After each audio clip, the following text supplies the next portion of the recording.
Hello, everyone, and welcome back to the PDPreps podcast. I'm Gus Morris. That's Kienan O'Doherty. We're the Preps sports reporters at the Press Democrat, coming to you live on August 29th about noon. With our second episode of the season for our for the 2023 football season. If you've been here before, you know the drill. We're going to be looking back at opening week games and pretty great slate of opening week games and then taking a look ahead to week two. I think we had, 9-10 games last week. A couple local matchups. Paul Cronin's debut up at Ukiah. Some good, some good local matchups like Newman Casa, Rancho Petaluma.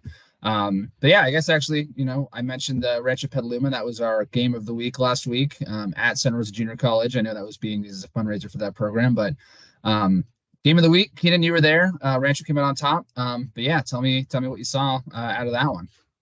Yeah, absolutely. 37-15 team, 37-15 win, for Rancho Cotati. Kind of pulled away down the stretch there. But first game jitters were on full display. Gus, as you know, I mean, high school kids sometimes have those first game nerves coming out. First game, especially at Bailey Field, which is quite the venue. At a big venue too. At a big venue too. Rancho Cotati, lots of new faces. Starting for some players, it was their first varsity game too. Yeah. So definitely came out with the jitters a little bit before they settled down. Got things going. Petaluma's looking like the same old Petaluma in terms of their offensive and defensive schemes. They do have some new look players, but still return some veterans. Only thing for Petaluma is going to be their numbers, obviously, with 22 guys. 22 guys this year. But I think the main takeaway here was both their running games, the running games of both teams. Obviously, their strengths, right? Jacob Pruitt, Tupotu Hale in the backfield for Rancho Cotati is going to be a massive problem. No doubt about that. Hale ran for 180 yards, 3 touchdowns. His 180 yards rushing is his career high. His career high before that was last year against Windsor, where he also scored 3 touchdowns, but 128 yards rushing. Pruitt had a rushing touchdown as well from a yard out. Also had a passing touchdown to Giovanni Martinez, which was a 54-yard touchdown. It was beautiful. Just hit him right in the numbers. Obviously we kind of see what Rancho's going to do. New look defense as well. Obviously we kind of talked about this in the preview as well, but missing Saibaj Wale, who was actually there, by the way, but he graduated, went on to Cal. Ananias Walker went to Windsor, all their kind of studs from last year. So lots of new look faces on the Rancho's team. But, once they get going, they could be a very, very tough out. Rancho's that blue collar team that's always plays hard, grinds it out. We'll see how they go. Petaluma, on the other hand, people were kind of wondering who was going to take the mantle from Silas Paula Georges, who graduated last year. First team All League running back. Chase Miller seems to be doing that just fine. I mean, he is going to be their workhorse this year, no doubt about it. Asher Livy is athletic quarterback as well, taking the reins from Henry Ellis. But I think Petaluma's going to do fine. They did have a bunch of pickups. Like I said, first game jitters. They had 3 fumbles in the first half, not like Petaluma. 4 fumbles in the game. 2 of those first half fumbles were recovered by Rancho Cotati and turned into 14 points. So that was definitely a big swing in that game. No doubt about it. And kind of Rancho ended up pulling away late in the game as well. Coach Garrick Hoteling actually predicted a 40-14 win for Rancho, and it ended up being 37-15. So not too bad for Coach there. Sorry to put you on blast, but so definitely a interesting first week. Also, Bailey Field, great venue. So shout out to Santa Rosa Junior College for that. But that was our game of the week. We do want to focus on some other games. Gus, the Saturday marquee matchup, you were there, St. Vincent and De Anza. St. Vincent's first test in D6. What you going to take away from that one? It was kind of all St. Vincent. I mean, final score was 58-20. St. Vincent I'm saying St. Vincent, De Anza and St. Vincent combined. St. Vincent, yeah, had him all over from I think like second quarter on. Mustangs, it's the same kind of thing as a lot of these teams this year. I mean, star-studded senior class last year, that they lost Kai Hall, Jared Passard, we can go on, um, same kind of questions for St. Vincent as there are for Rancho Cotati, who's going to step up, to replace a lot of these guys. And Jack Davis had a great game, senior kind of, utility guy, wide receiver, running back, but he had 2 rushing touchdowns. Trying to see who else. Yeah, starting quarterback, sophomore Gabe Casanova's his first ever varsity start, 166 yards passing with 2 touchdowns. And then their defense too, all day was great. I think they had something like 4.5 sacks. They had 2 sacks from I think it was 2 sacks from Nor. Forgive me about pronouncing your last name, but Elbalissi, I believe it is. The big Belgian.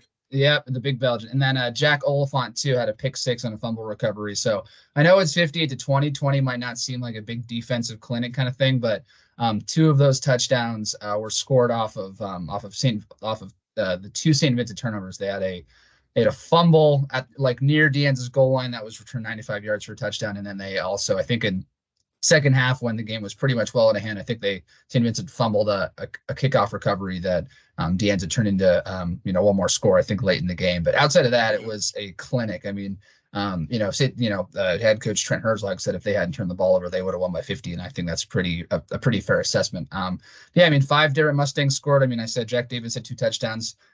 Tyler Chelu, I believe his name is, he had 2. He had a receiving and a rushing. He got subbed in at quarterback in the second half, and then took off for I think his first rush was went for 62 yards to the house. So, so St. Vincent has reloaded. They're deep. They have good. They have a lot of talent all over the board. Their defensive line, I posted, that little highlight compilation, on Saturday after the game, and that defensive line is scary, especially for a small school. I know that they're making the jump up to D6 this year, but I think they should be just fine. So, great start for St. Vincent. They have another good test next week against Oakland Tech.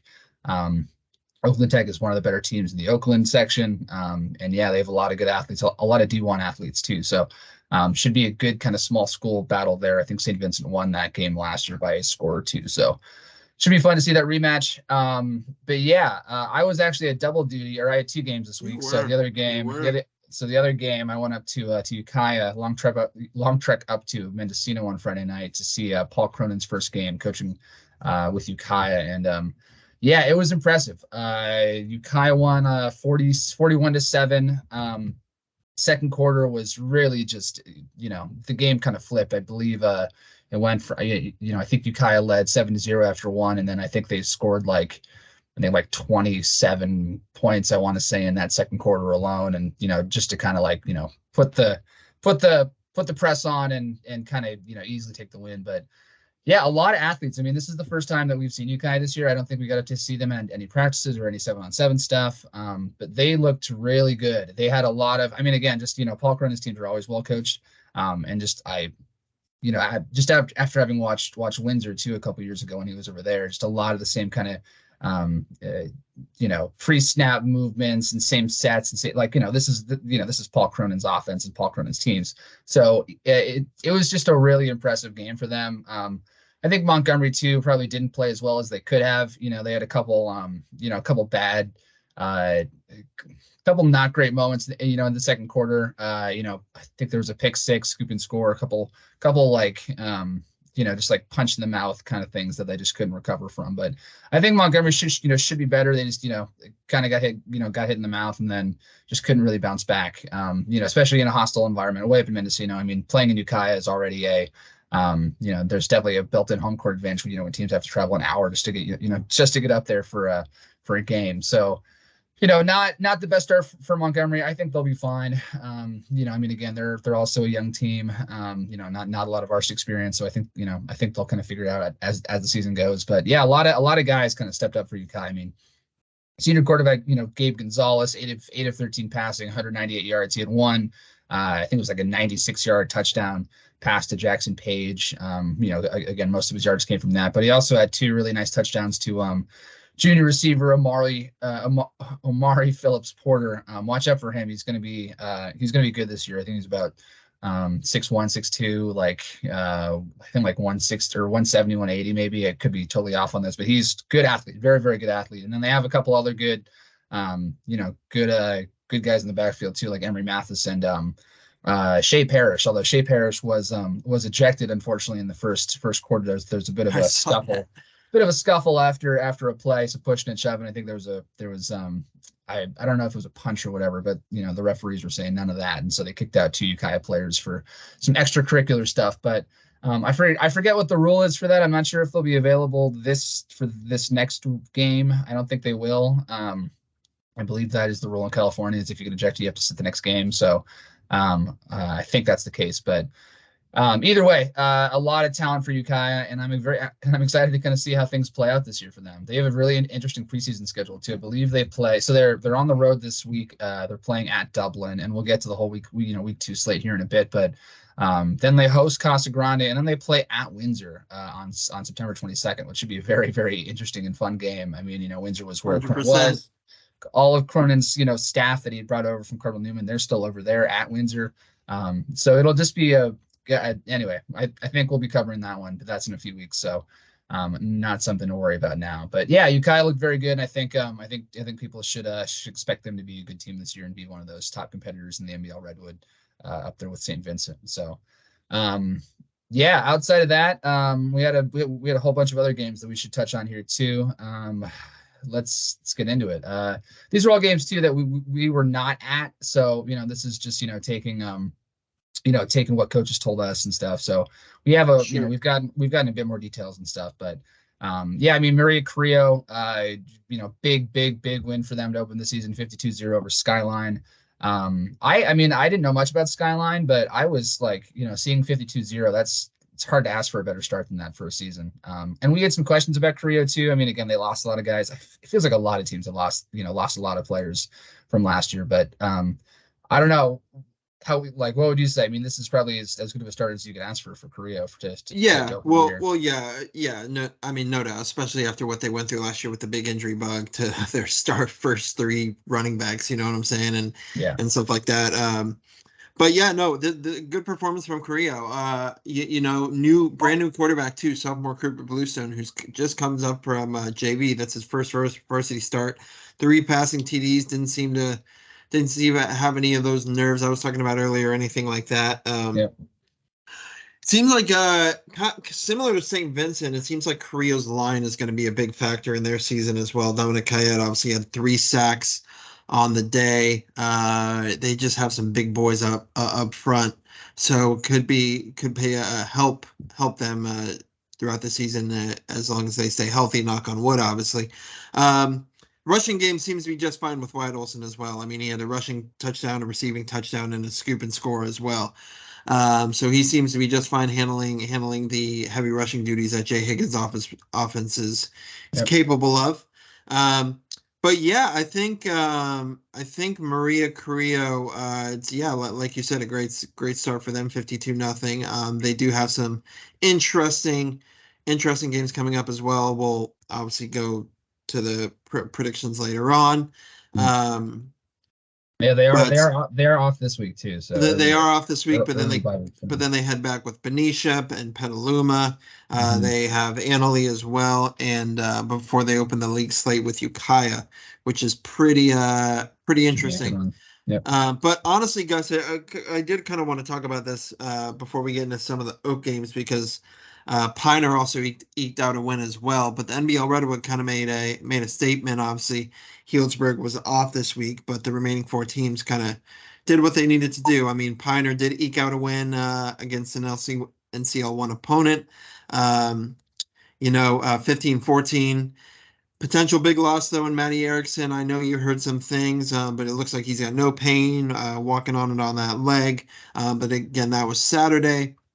So we'll see if he's available this coming week. But NBL Redwood, Gus, making some noise early on. I know it's only week 1, but everyone did what they were supposed to do, it looks like. Yeah, everyone. Four teams in action each one. So yeah, definitely a good start. But yeah, I mean, again, like I said, it's early too, so I'm not getting too far out of myself. But yeah, I mean, again, all good showings, from everyone. Like you said, Piner, the big question mark will be if Matty Erickson is good to go or if he's limited this year. Again, yeah, you're right. I saw him at the St. Vincent game. He came out. He was on crutches, but he was walking. He said there was no pain in his knee, but that was before he had seen any doctors or anything or anything like that. So not sure. Again, that was whatever 3 days ago now. So not sure if there's been any update at this point, but we'll find out this week if he's good to go, and hopefully he is, because injuries, you just hate to see it, especially again for a kid like Maddie, great kid, two sport kid too, great basketball player as well. Talented, So very talented. Yeah. hoping he can make it, make a full comeback. But yeah, NBL Redwood, great start to the year.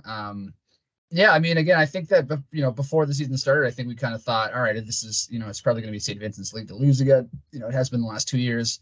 We kind of thought, all right, with Paul, up there at Ukiah, I think that could probably, they could probably, surprise some teams and be one of the top competitors. And I think that, so far through week one, that's true. But I always kind of thought, hey, Carrillo you know, could maybe also be in the conversation too. And again, big win. Maybe not against the toughest team, but still, you gotta beat inferior teams that bad. If you are better. So again, like you said, just a good start. And yeah, we'll see what this next week brings. But a few other games that we should touch on too, outside of the NBL Redwood. So both Annalee and Cardinal Newman also won this week. Annalee beat Lincoln from San Francisco. I believe they were the defending or the reigning state 7AA champions. Lincoln from SF was so small school state champion. But yeah, Annalee took care of them, 26-7. I believe they got a pretty big early, or I don't quote me on this, but I think they got a big early, or I think I'm sorry, Lincoln scored their first touchdown and then Annalee kind of controlled the rest of the game. That's what happened. But Jake Lewis and Giovanni Gibbs kind of split some reps for the Tigers at quarterback. Lewis, threw for 215 yards with a touchdown, and Gibbs was had 168 yards with 2 touchdowns and a pick. So I knew that they had said that it was going to be a kind of a 2 quarterback system. Both these guys, I believe, are seniors. Don't quote me on that again. But but again, great showing to start from them. Quinn Roan, senior, he's definitely in line for a big year, but he had 5 catches for 131 yards, 2 touchdowns, and then a very balanced rushing attack too. No one guy really stood out. I mean, Eddie Espinal was the leading rusher with 44 yards and 8 carries, and I think like 6 or 7 guys got at least 4 carries. So it could be a very, very evenly distributed backfield. Could also be too that Dan Bourdain and Jared Brown are kind of figuring out who they have, early in the season, kind of, experimenting with some things. But was kind of laughing with Jared, about the final score too, 26-7. Annalee didn't hold many teams to 7 points last year, so their defense is off to a better start now than last year. So good start for Annalee as well. And yeah, over to the Newman Casa game. So yeah, we did not cover this game, but Newman was up 27-3, or Newman won 27-13, I believe. It kind of similar game script where they got up big early and then Casa got kind of a couple touchdowns late. But it was Newman's defense had a huge day. They had 8.5 sacks, 2 sacks each for Jesse Myers and Zachariah. And then Zach Holman too, in his kind of first game in that lead back role, 127 yards, 3 touchdowns on the ground. So strong start for Newman. Casa, a couple of guys to shout out from them. Quarterback Danny Mercado, his first varsity start, 243 yards passing, and then Zach Herrera, who he had a great all-around game offensively. 72 rushing yards, 118 receiving yards, no touchdowns, but seems like he might be in that Ryder Jacobson type of role as like a do-it-all kind of back type of thing. So solid game for Newman. Casa, we knew that they were going to be kind of young this year, but with all those guys up from JV, but still, I think I think even like staying somewhat in the game, towards the end, I think was a good sign for Casa going forward. So I do think that Casa should be a pretty good team this year, and I think Newman should too. But But a quick thing on that too. So we were supposed to talk with we had set up with our freelancer to talk with head coach Richard Sanchez after the game. He ended up not calling. We ended up getting a Newman's defensive line coach instead, which thank you, Daniel Benjamin, for giving us a call and telling us about the game. But yeah, that was that would have been the first time that Sanchez had talked to us since all the all the fun stuff happened in August. And I won't explain. If you're watching, you probably know what happened. But yeah, it's just interesting first kind of game trying to cover Newman here. So we'll see how that progresses going forward. But they have a good test this week with Vacaville coming to town. So we'll see how they do there. But a couple other games to touch on. A team that I know you're super high on, and I'm pretty high on too. But Sonoma Valley, playing against Alhambra, lost by 1 point. Fourth quarter, they went for 2 to win the game, and they got a false start, and that was kind of the game. So I will say I love the move from new head coach Max Pond to go for that there. I mean, what a great way, to tell your players hey, let's go win this thing. I think that's just a good opening message to send. Didn't get the win, obviously, very unfortunate, but even though a loss like that, I think that'll be kind of a motivating loss for them going forward. So I do expect Sonoma Valley to bounce back and have a strong year this year, even after this one. Yeah. I mean, absolutely. I mean, it was pretty crazy game. I mean, the first quarter ended 2-0. Alhambra got a safety to start things off. And then the third quarter was a 3-0 third quarter from Alhambra. So it was just one of those games. You score a touchdown and you win the game. But I will say this, guys. I think the VVAL out of all the teams we had this year, the VVAL had probably the toughest opening week opponents. Petaluma had Branch Katati, Casa had Carl Newman. So, and I know that's what they want to do, right? They want to see where they're at early on. And for the most part, they hung with them, to put it as simply as possible. But yeah, one other game I want to touch on though is the newly dubbed Southwest Classic Rivalry. 8-man football, LC Allen and Roseland University Prep. LC Allen, first game in 8-man football. And I don't want to be mean here, but it was a very rude welcome by Roseland University Prep. They beat LC Allen pretty handily. I believe it was 60 to 8 was the final. 60 to 8 exactly. Roseland University Prep, obviously coming off that banner year last year. Gus, you did a good job covering them and a feature on them as well. They have had no problem carrying that momentum into this year. Get that first win. Get that first win under their belt this year versus the brand new LC Allen. So could be an interesting rivalry to watch throughout in the coming years. Obviously, we'll see what happens. But RUP made a statement early on.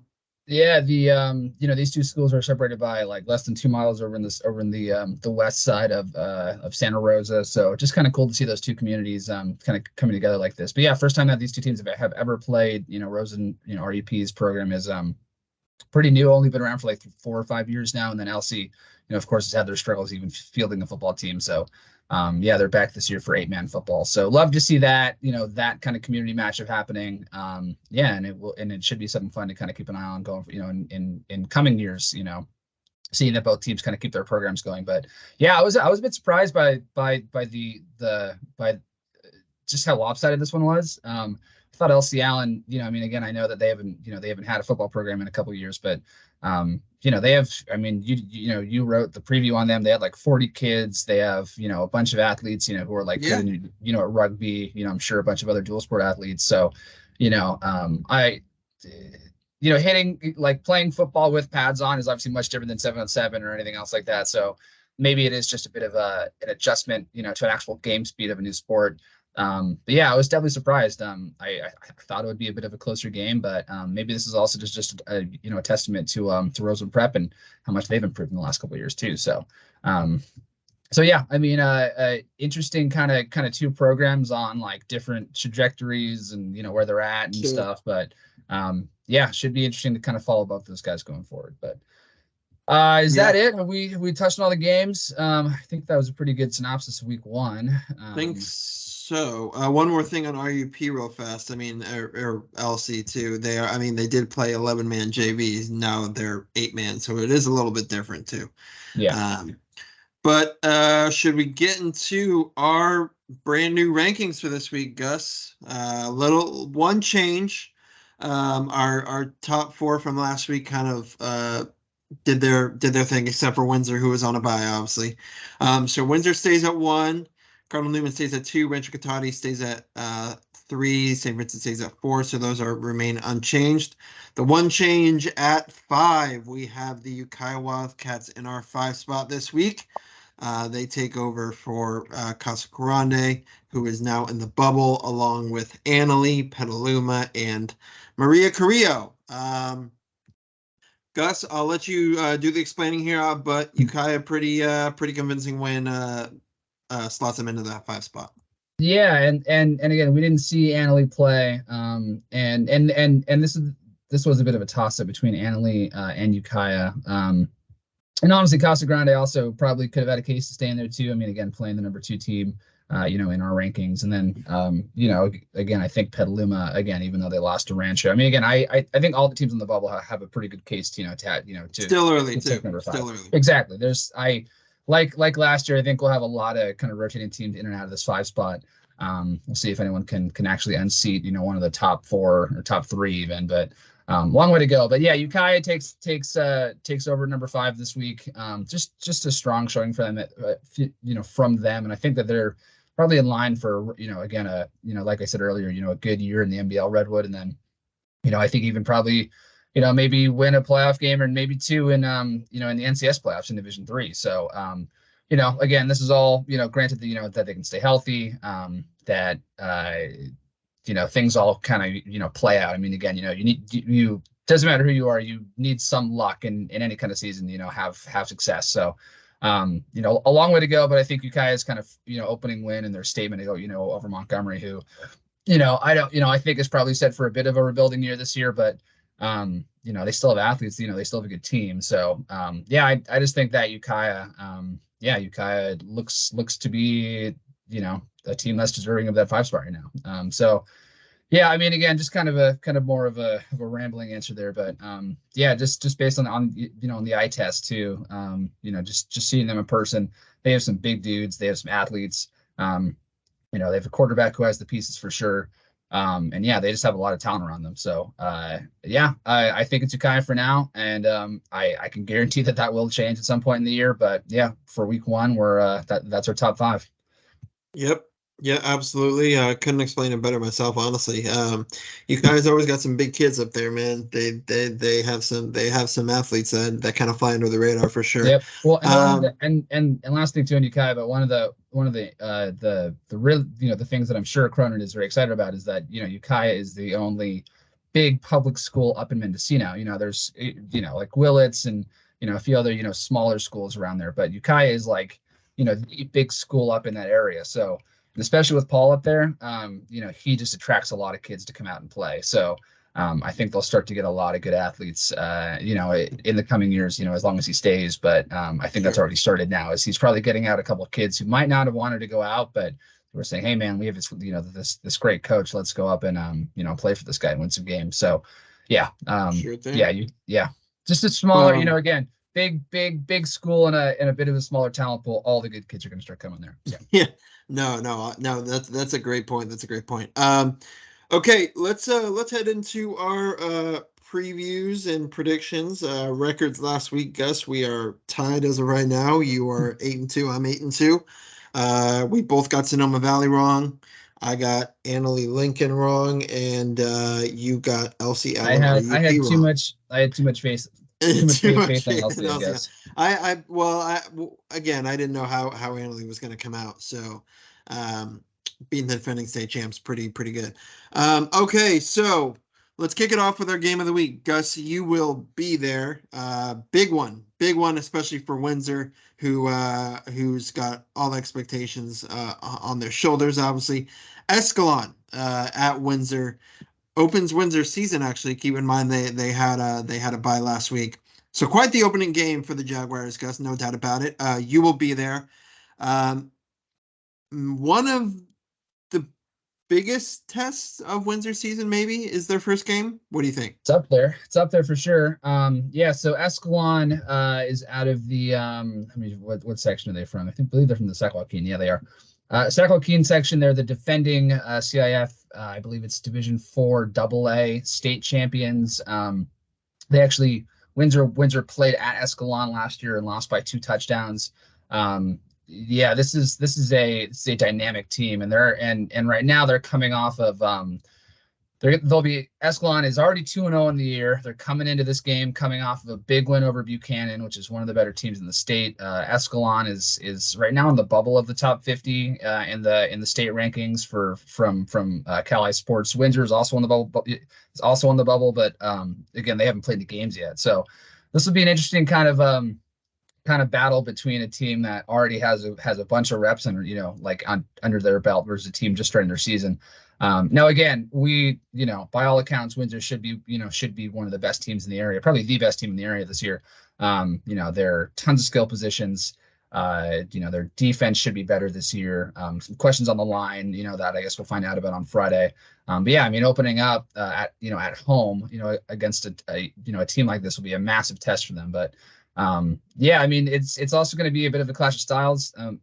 Windsor likes to air it out, kind of likes to spread it out, mix up their offense and stuff. And I know Escalon is more of a smash mouth kind of, run the ball type of team. So, but again, a lot of big athletes, over there, some Division I talent. I think they have their quarterback is going to, or no, that's Vacaville. Sorry. We'll talk about Vacaville in a second, but Escalon for sure has a couple D1 guys. So, yeah, big test for them. But we're kind of going with the homer pick here. I think both of us are picking Windsor. I think that they kind of get revenge for last year's game, playing at home.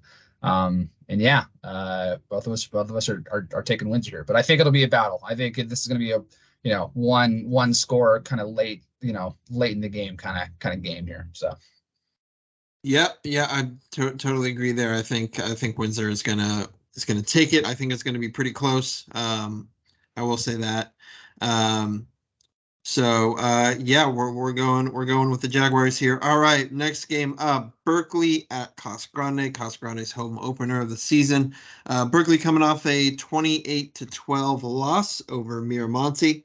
Obviously, we talked about Casa's loss to Newman earlier on in the show. But we think Casa Grande is going to bounce back here. They have the talent, like Gus said earlier on.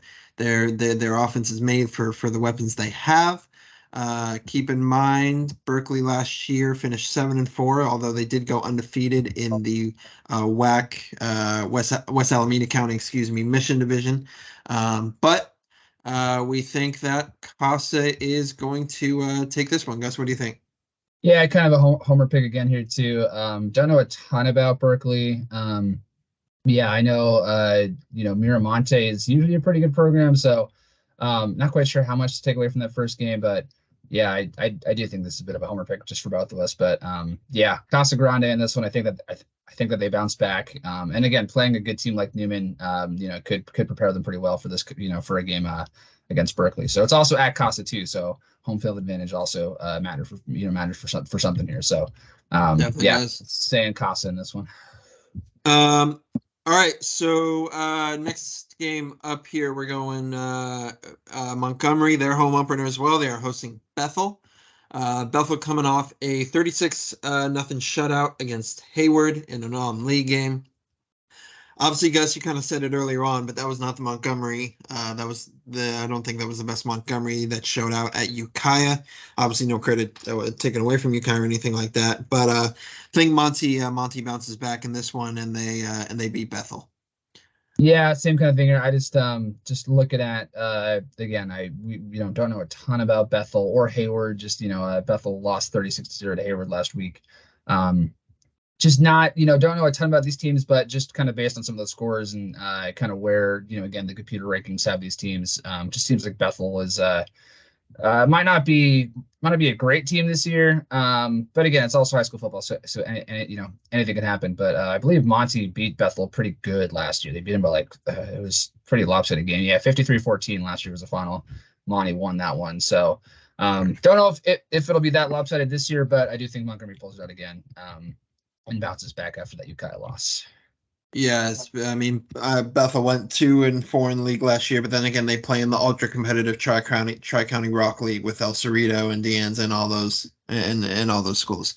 So yeah, we think Monty's going to pull it out. All right, Eureka at Annalee, the boys from the north, pretty physical, tough team as always.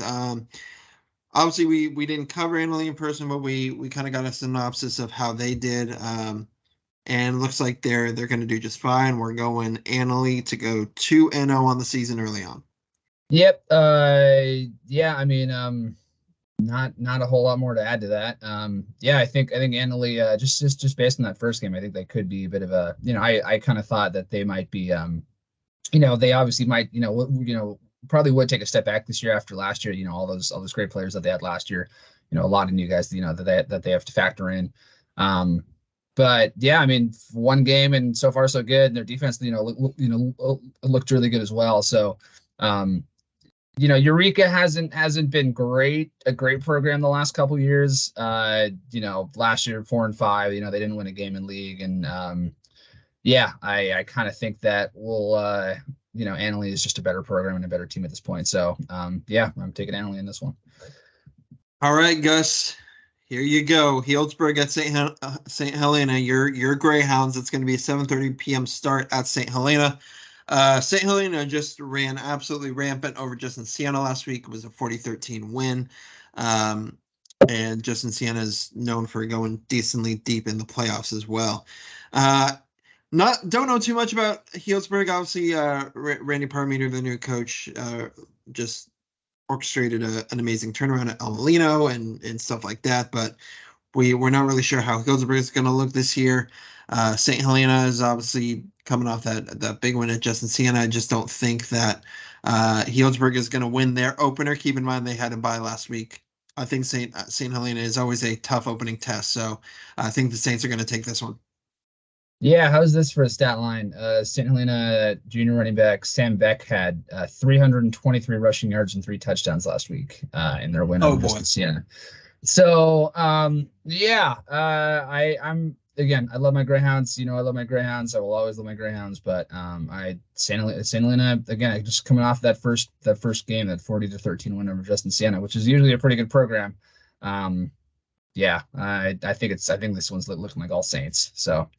All Saints. All Saints. That's what it is. Good one, Gus. All right. Oldest rivalry in the county here. Petaluma, Santa Rosa coming right up. Obviously, both teams coming off losses. We talked about Petaluma earlier. Santa Rosa lost to San Rafael 23-9.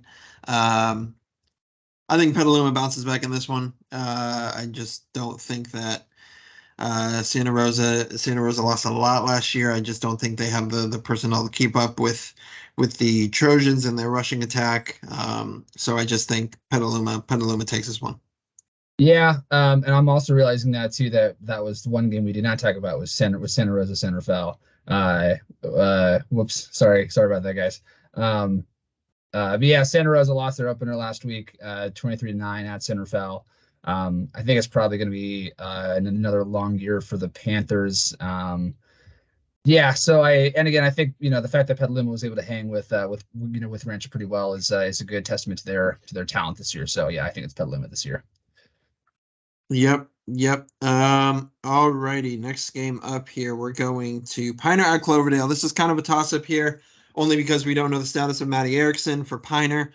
Cloverdale, another NCL 1 team, so Pioneer's second NCL 1 opponent to open the season. How about that? Cloverdale obviously lost a lot from last year as well, but regardless, we're both going with Pioneer in this one. Yeah, a lot of questions for Cloverdale too.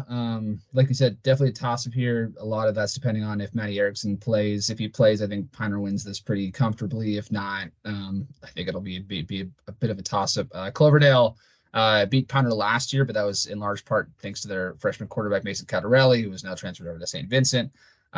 So without, yeah, I mean, I think he had like four rushing touchdowns in that game, like just kind of a crazy effort. So, yeah, but he's no longer there, and they have a lot of pieces that that they have to fix. So, or not fix, but return, but replace. So, yeah, I think if Matty plays, this is Piner by a few touchdowns, and I think if he doesn't play, I think Piner still has Piner probably still has more just more talent at the key positions. So I think it's Piner in that one. Yep, no doubt. All right, Sonoma Valley at Kelseyville. That's another 7:30 p.m. start up there in Kelseyville. This is our split, pretty much. I guess Gus, our weekly split. We're splitting our predictions here. Gus, you're going Kelseyville. I'm going Sonoma Valley. Obviously, we know Kelseyville kind of turned it on at the end of last season in that crazy NCL1 title race. Made it very interesting. That was absolute circus. But I think Sonoma Valley bounces back. I think Pond has a game of experience with his guys under his belt. I think they played pretty well against Alhambra, albeit a few mistakes and really could have won it. So I think that Sonoma Valley takes this one, although it is a big NCL1 test, and we know how Kelseyville likes to run the ball. But I'm going with the Dragons.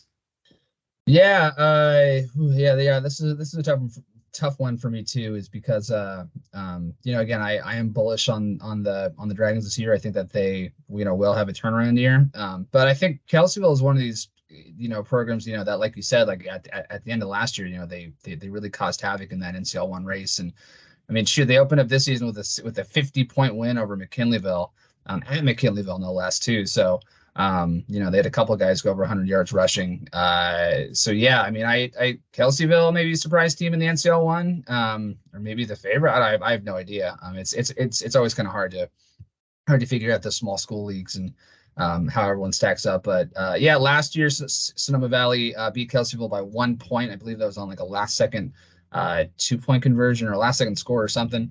So it's close last year. And I think it might be close again this year, but I do think Kelseyville is kind of one of these teams that's on the rise that people may not, if they don't pay attention or live in Lake County, that might surprise some teams. So I think that might be what happens this weekend. So yeah, and plus it's also at Kelseyville too, which for a team like Sonoma, which has to travel whatever that is, like an hour plus into Lake County. That's also one of the hard parts about playing in the NCL1, is that there's so much travel, and everyone has like an hour plus drive to, or most teams have like an hour plus drive if you have to play up in Lake County. So there's some built-in home court advantage there too. So I think that will also play a factor. So yeah, Sure. I think it'll be close, but I think Kelseyville takes this one. All right, well, we'll see. We'll see. Ukiah at Dublin. Ukiah making the long trek, the very long trek to Dublin, actually. Um, and not sure what to make of Dublin really, but after what Ukiah did last week to Monty, I think Ukiah's going to be fine. I think they take this one. Gus, I guess you could dive a little more into Dublin because I'm not too sure about them, but I think Ukiah takes this one, and looks like you're the same. Yeah, I'm not too sure about Dublin either. I know that again, just looking at their scores, they beat Washington Fremont 40-0 last week. I know Washington's not a very good program, so yeah, I do kind of feel like this could be a bit of a pick 'em. It is also, again, like you said, Ukiah has to go all the way down, all the way down to Dublin, hostile territory. So that might affect him. But again, I think Paul Cronin is a very good coach, and I think he prepares his teams well. And yeah, again, I like Sonoma Valley. I think we're both pretty bullish on how Ukiah is going to be this year. So yeah, I think Ukiah goes on the road and moves 2-0. There you go. There you go. All right, Vacaville at Cardinal Newman. Another big test for the Cardinals. No doubt about it. Obviously, last year these two teams played 14-7. Vacaville ended up winning. I'm pretty sure that was the game where star running back Santino Acevedo injured his ankle and I think so. Yeah. and had to sit out a few games after that. Um, But Vacaville coming off two big wins. They are 2-0 currently, 43-0 shutout of Davis at home, and then staying at home, beat Sheldon out of Sacramento 41-6 as well. So definitely Vacaville riding pretty high going into this one. They do have to make a decent trek to Cardinal Newman in Santa Rosa. And we talked about Newman beating Casa Grande earlier on. We think Vacaville takes it for the second straight year. Gus, what do you say? Yeah, so Vacaville's also 2-0 already. They have wins over Sheldon and Davis, both by they beat Davis 43-0 and they beat Sheldon by 33. And like you said last year too, it was a close game, grinded out, and then Vacaville kind of came out on top. But yeah, I mean Vacaville again has to travel to Newman to play.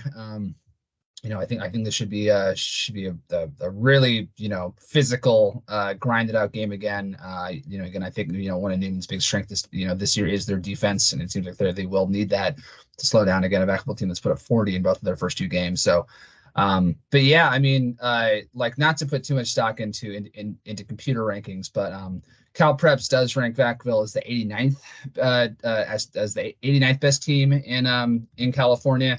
And Cardinal Newman is 158. So just looking at that by itself, and again, part of that too is also, Vacaville's played two games and they played two pretty quality caliber opponents. So I think this will be a big first test, and I would not be surprised if Vacaville comes out on top. And I think they will.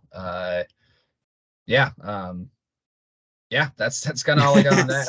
I don't know. I mean, I think that they're just, big team, a lot of good athletes. I know that they have some D1 guys. I believe their quarterback is committed to Air Force or Navy, one of the two. So yeah, just a lot of talent, a lot of big players, a lot of guys back from last year's team, and yeah, I think Vacaville takes this one. All right, fair enough. How about this, Gus, on our Saturday slate? 3 games, not something you normally see on a Saturday slate. But we got 3 of them for you. Starting off, Rancho Cotati playing a rare Saturday game. They head down south to Marin County to face Redwood. We're both going Rancho in this one. They did play last year in the second week as well. Rancho Cotati came out on top in that one with a pretty convincing win. I want to say, 42-14. Yeah. And with all the people that Rancho lost, Redwood obviously lost their a lot of star players for them. Brady Weingart, their quarterback, who I believe is now at Cal, he graduated. So I just think Rancho Cotati is too much for Redwood, the MCal's Redwood, and Rancho Cotati takes this one. Yeah, this matchup has not been close in the past, and I don't think it will be again this year. Now I think it might be closer than it has been in the past. But yeah, I just think Rancho Cotati again, especially after seeing last week, against a Petaluma team that has a really good defense. And again, we're not entirely, super well versed on Redwood's personnel and such, but just based on history's sake, I do think Rancho has been the better program, and I think that continues this season. So yeah, picking Rancho Cotati. Perfect. All righty. Next game up here on that Saturday slate, Oakland Tech at St. Vincent. That's at 2 p.m. By the way, the Rancho Cotati and Redwood is a 2 p.m. start as well. So as well as Oakland Tech St. Vincent at 2 p.m. Another big test for the Mustangs, no doubt about it. Gus, you kind of teased it earlier on in the episode here. But Oakland Tech's got some crazy athletes, man. This is their season opener, actually. St. Vincent coming off that big win over De Anza, as we talked about earlier. But I think this is what St. Vincent wanted, two very high-quality opponents to open things off with. They did play Oakland Tech last year down in Oakland. And St. Vincent came out on top in that one, 29-12. I think it might be a little closer, Gus, this year, but I do think St. Vincent takes it. Yeah, I mean, again, lots of new faces, lots of new names for St. Vincent stepping up this year. Oakland Tech, same kind of thing. They have a lot of good, a lot of probably future college players on that roster. Not a huge roster, but talented roster for sure. But yeah, I mean, St. Vincent handled them pretty well last year, and I think they'll handle them again this year. And again, my rule at this point. I do not pick against St. Vincent, so I'm sticking with that. Oh man, sticking with that. They were coming after you last year for that too. Yeah, Alrighty, so let's see here. Next game up in our final game on this slate, obviously, is eight-man football. Crystal Springs Upland heading over to Rosen University Prep, our UP's home opener. This is another one of our split here. These two teams played last year, and Rosen University Prep lost 64-20. Crystal Springs Upland has always been a pretty solid eight-man program. But I think RUP is going to ride the momentum. I do think they're going to. I think an upset is in the cards here, Gus. All right, well, that makes one of us. Because yeah, I mean, like you kind of said, Crystal Springs Upland has been a pretty stout division or eight person program over the last couple of years, and again, Rosen Prep obviously great season opener last week, and then they also made the playoffs for the first time ever last season. So I think they're on they're on the right trajectory. But I think Crystal Springs is just a bit of a more well established program. Just that knows how to win and play at this level. So I'm going to say Crystal Springs takes this one. Yeah. All right. Well, we'll see. Yeah, so those are our previews / predictions for this week. We'll see how Gus and I shake out after games are played.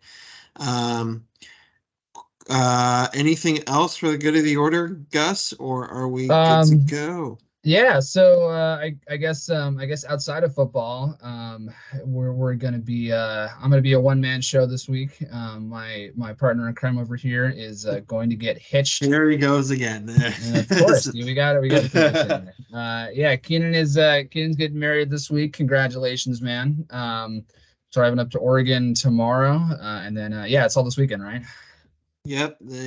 All this weekend, so I'm taking Wednesday through Saturday off. So you won't see me on the sideline this week, but we have Gus. We also have one of our freelancers, Tony, is going to be helping out as well.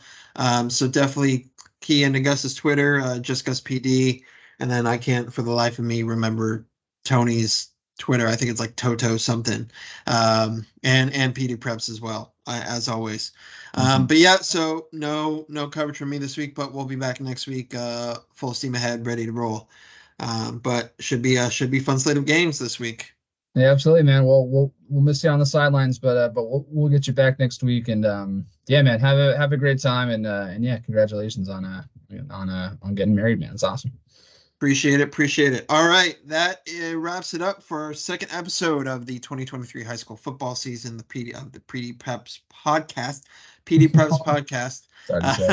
I know we had so much trouble saying that last year. But we look forward to seeing you all however you consume this content next week, and we'll see you then.